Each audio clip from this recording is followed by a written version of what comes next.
it while it sounds bad, it was actually safety hazards. So I get it. It's just, I guess, no good deed. Was it no good deed goes unpunished? Is the saying? But guess what? Regardless, they were having church there every Sunday.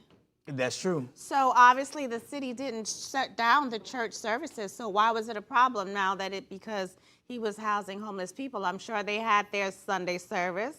I'm sure they had their weekday prayer schedule. I'm sure they had their young people. I'm sure they had their marriage. You know, it's a full functional church. It's a really good size. So if they didn't have an issue with it still being in service, why would you have an issue with him actually bringing people in?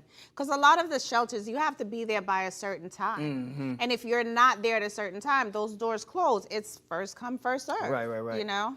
I would think maybe my theory would be is because they're housing overnight guests. Maybe somehow that changes the zoning procedures when you house people overnight. I mean, that's the only theory I can think of because, like you said, they did have people there for service. So maybe having overnight guests was the cause of that. I don't know. I don't think it's overnight guests either because at churches you have overnight, it's called shut-ins, where you sleep all night, you pray all night, you praise God all night. Like I said, they didn't have an issue when it was a proper church services, right? Because them up here, them tax, the city is getting their money. Yeah. But with him housing homeless, them not get nothing. Yeah. You know, so a lot of it has to do with money, and it's unfortunate. It really is. Well, the good thing is the charges have been dropped, so yeah, all in all is well. But we got to move on. So an Oklahoma judge is set to resign after being caught texting her bailiff over 500 messages during a murder trial.